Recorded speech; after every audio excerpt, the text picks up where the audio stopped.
Hello. So this is our rationale for using the D2 flexion movement for our patient with approximation. So the reason why we chose for our patient to be seated is because this patient already has good sitting balance and is able to sit for a period of time, and we don't want to facilitate the patient to we don't want to encourage the patient to be lying down and doing this movement. We rather do this in a more functional setting where if they're sitting down and if they want to reach for keys or if they want to reach for a sweater from a hook or something, this is the most ideal and functional position that we will put the patient in before standing. Okay, so the D2 movement that we want to work on with our patient is upper extremity shoulder flexion, abduction, and external rotation with elbow extension. So that's the movement that I'll be focusing on with my patient, as well as approximation, so pushing the shoulder into the girdle itself. Yes. Okay, so in this video, you're gonna see a series of progression. Obviously not all in one treatment session, but this is how we would progress the patient in a real life setting throughout multiple sessions and whatever the patient can tolerate. So we're going to start with rhythmic initiation, just having the patient familiarize with the movement itself. We're going to ask them to actively assist us and then do it independently and then add resistance. That is what we showed in the video, but I just want to say that there's many different ways to challenge the patient with this. You can add dynamic reversals, you can do a combination of isotonics, you could do a lot more with this PNF movement. Hi, my name is Terry, I'm a student of physical therapy. Jason, how are you feeling today? Pretty bad. Pretty bad. Well, what we're going to do is we're just going to work on some movements to help to get you better and out of this hospital, okay? So we're going to go on this side right over here. And we're going to be working on a movement that requires you to get a sword from your pocket and turn to a waiter. So I'm just going to show you the movement first. We're just going to be doing this movement.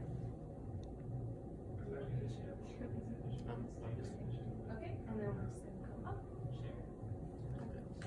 Okay, so first I'm just going to help you get familiar with the movement. So what we're going to do is, and we're just how does that feel? Feels great. Good job. Okay, now this time I want you to try to help me a little. Okay, good. And again. Perfect. Okay, now I want you to try to do it by yourself. I'm just gonna have my hands here. Good, good, good. Good job. Okay, so we're just gonna do that. Okay, what we're gonna work on is I'm gonna give you a little resistance and I want you to push against my hand. Good. Good, good, good. And out. Good. Like a waiter. Back in. Good. Good job.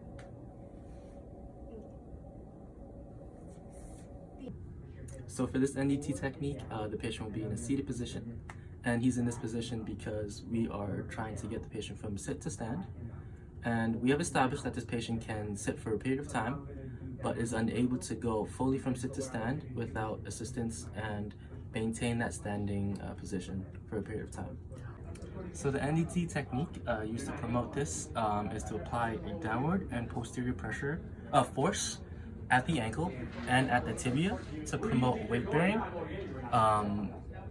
while the patient goes from sit and using a lower trunk initiated sit to stand technique.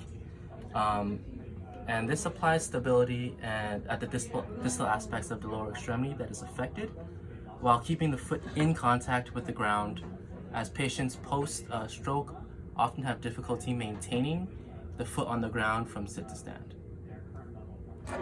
So to progress this patient, we can simply remove the more proximal hand and have just the stability at the distal aspect of the foot.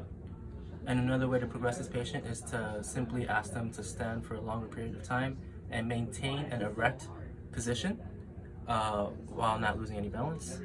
And lastly, we can incorporate some functional movements into this by asking them to reach for objects while they are standing. Hi, so I'm Jason. I'm your student of physical therapy today. Can I help you? Yes.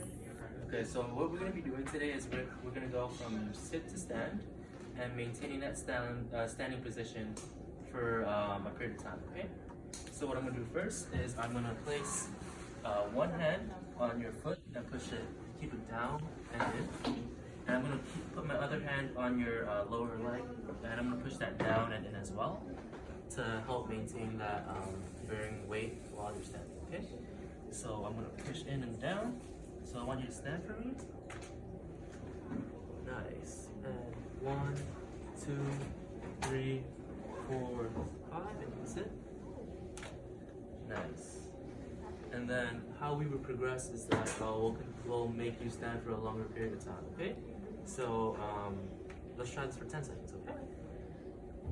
Okay.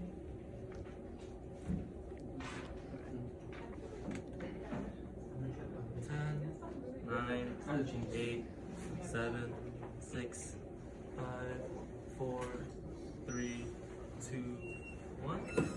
Good job. Okay.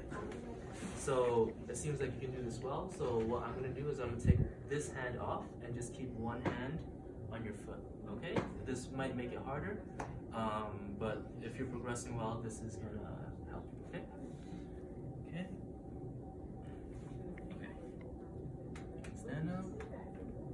Nice. Hold that for 10 seconds. 1, 2, 3, 4, 5, 6, 7, 8, 9, 10. Okay, you can sit. Good job. Good.